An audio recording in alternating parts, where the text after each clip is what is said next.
September 1943, the Italian countryside south of Taranto. A British paratrooper lands hard in a ploughed field, silk canopy collapsing around him in the pre-dawn darkness. His drop zone is 3 miles from the objective, a German communications post that must be silenced before the main amphibious force hits the beaches. He has 47 minutes. On foot through unfamiliar terrain, crawling with enemy patrols, he will never make it. But this soldier is not walking. Within 90 seconds of touching Italian soil, he will be moving at 30 miles per hour on a vehicle that dropped beside him in a container no larger than a foot locker.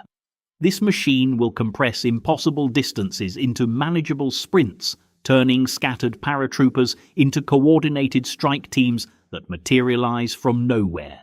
Were paratroopers landed dispersed, sometimes across miles of hostile territory?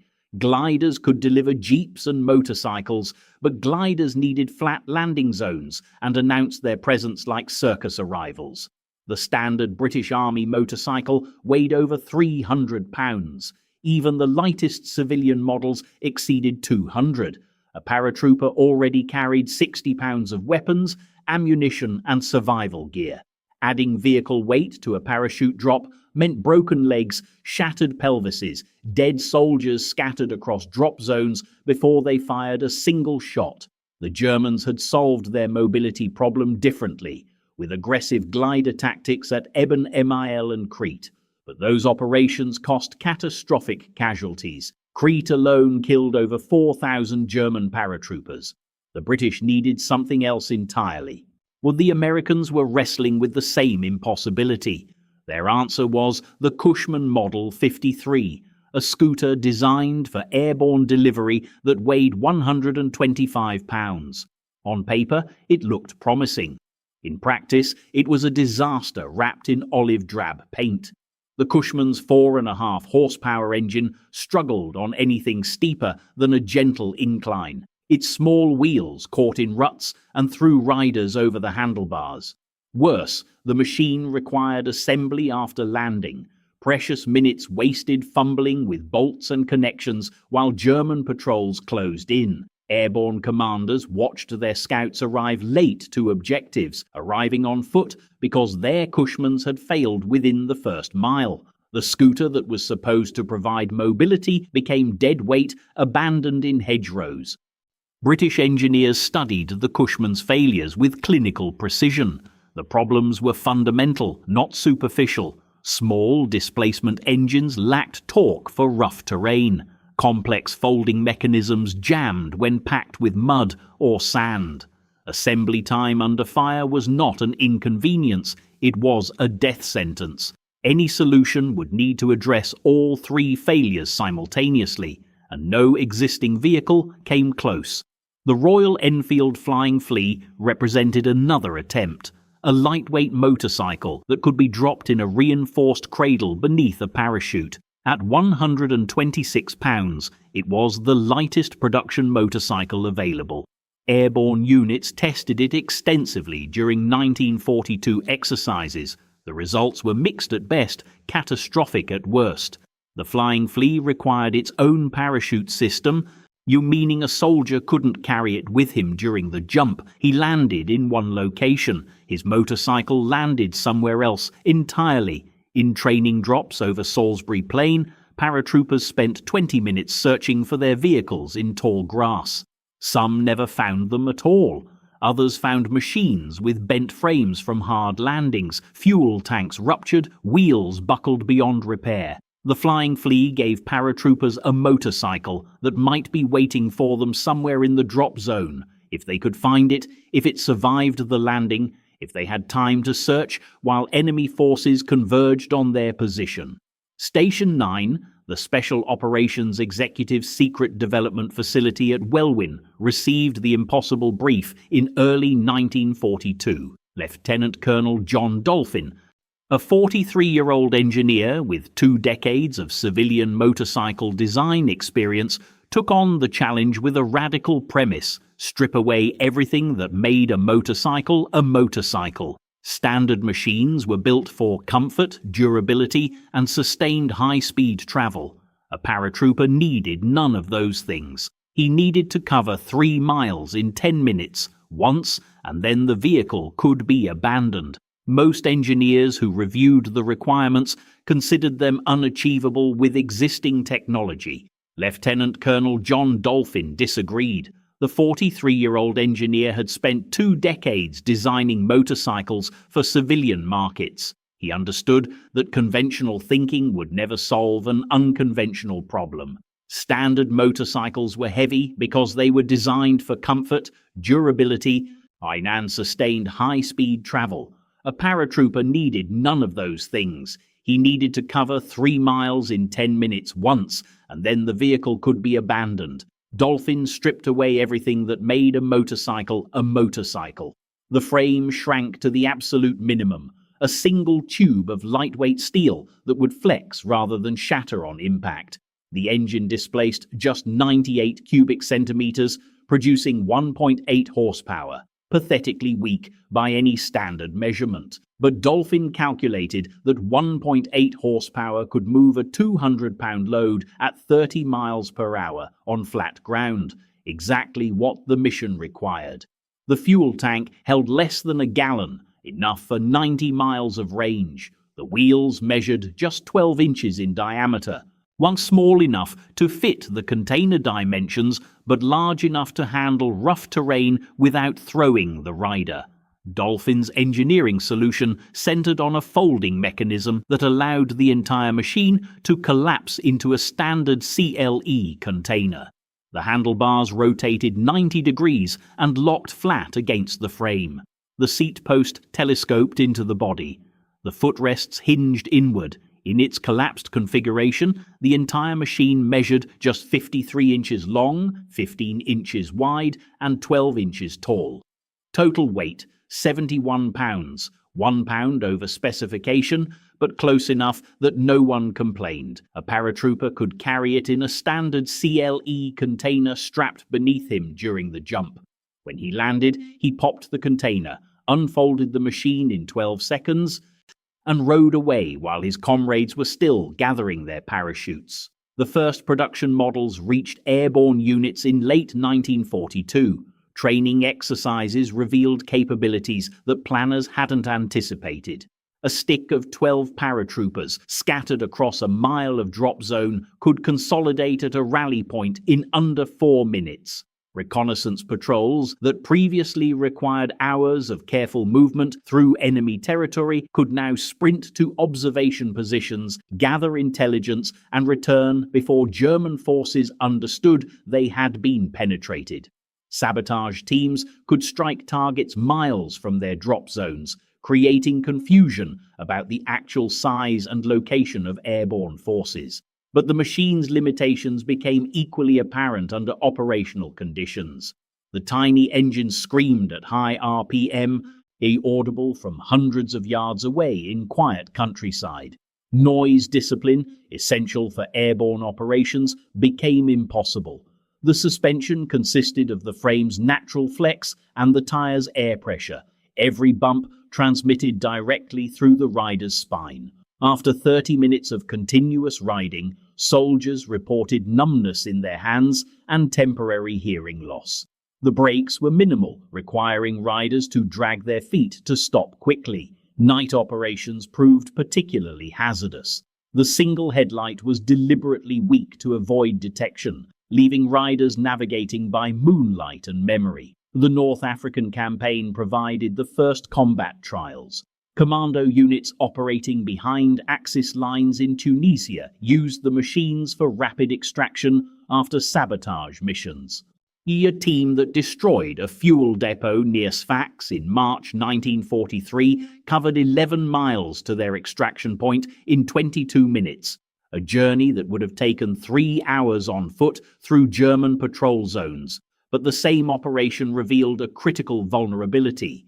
The machines left distinctive tire tracks in desert sand, tracks that German trackers learned to recognize.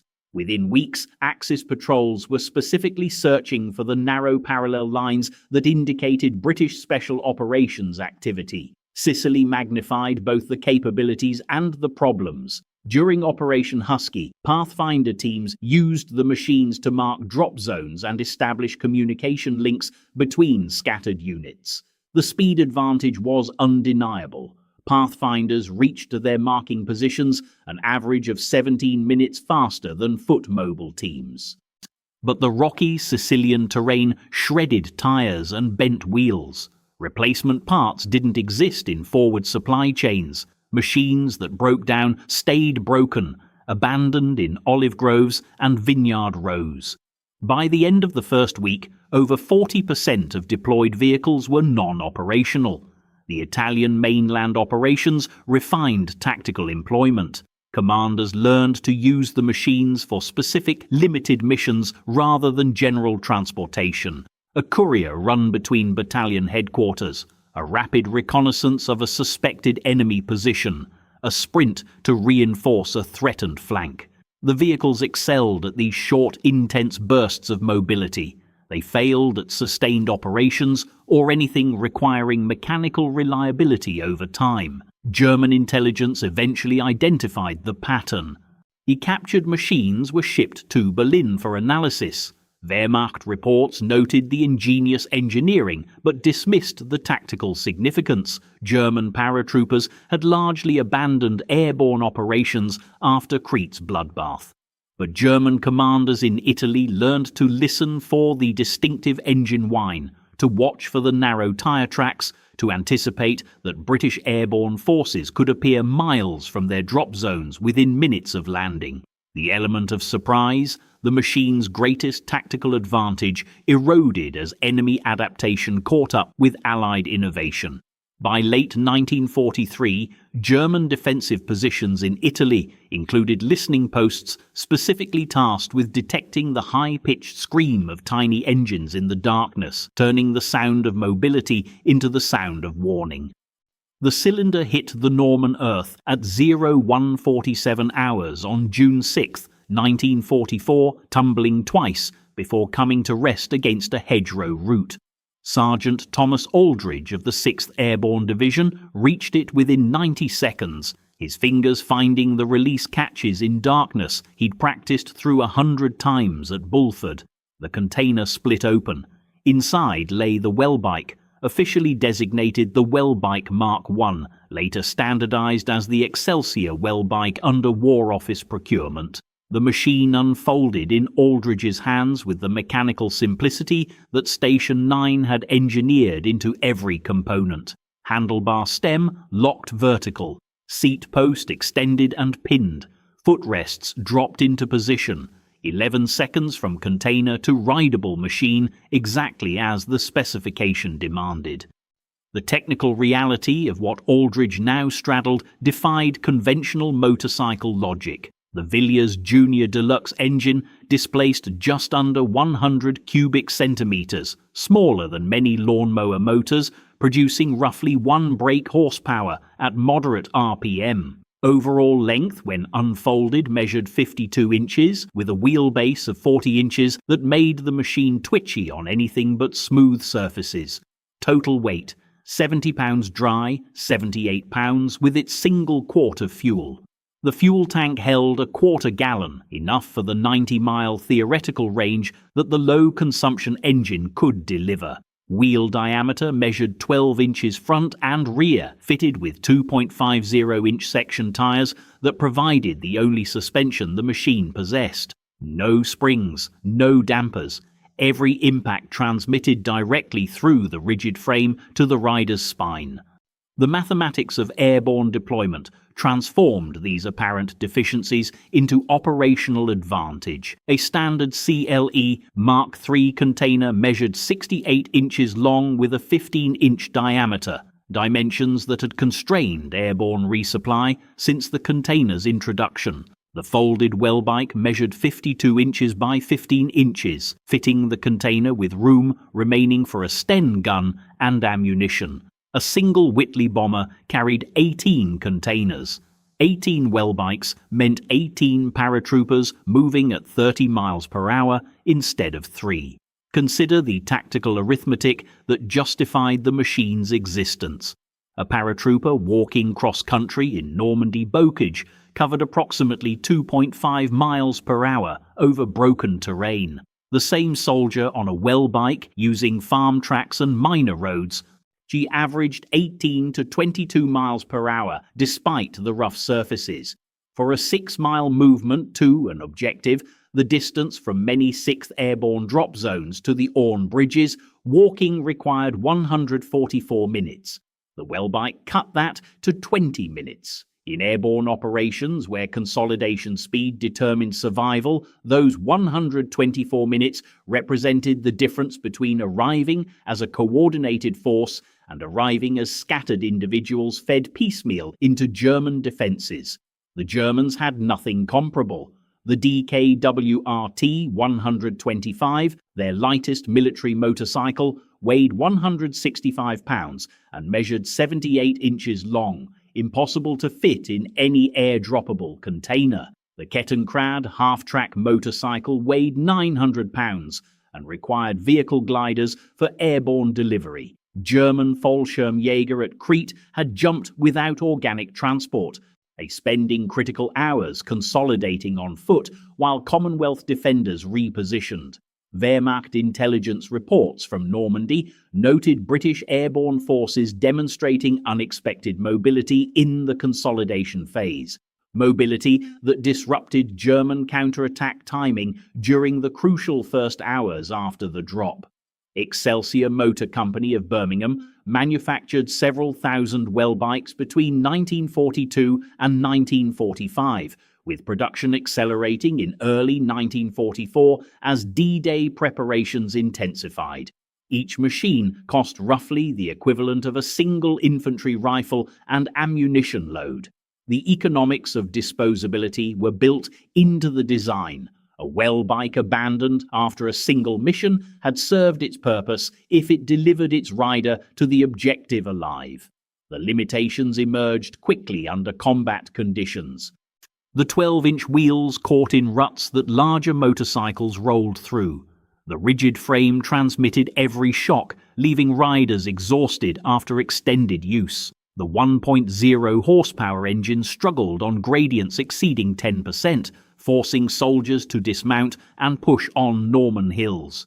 Fuel consumption increased dramatically under load. A rider carrying full equipment saw range drop to 60 miles. The crouched riding position, with seat height at just 22 inches, made the machine nearly impossible to operate for soldiers over 6 feet tall. At the hedgerow near Ranville, Sergeant Aldridge kicked the Welbike's engine to life, a single downward stroke on the pedal crank, the Villiers motor catching with a sound like an angry sewing machine. He was moving within 15 seconds of the container opening, one heading northeast towards the Orne bridges at 23 miles per hour, his Sten gun slung across his back. Behind him, across the drop zone, other cylinders were splitting open, other machines unfolding, other paratroopers mounting up for the race to objectives that walking would never have reached in time. The Welbike never appeared in victory parades or recruitment posters. It won no design awards and inspired no post-war legends. By war's end, most surviving machines had been abandoned in French hedgerows, Italian olive groves, and German farmyards, disposable tools that had served their single mission purpose and been left behind as their riders moved forward on foot or in requisitioned vehicles.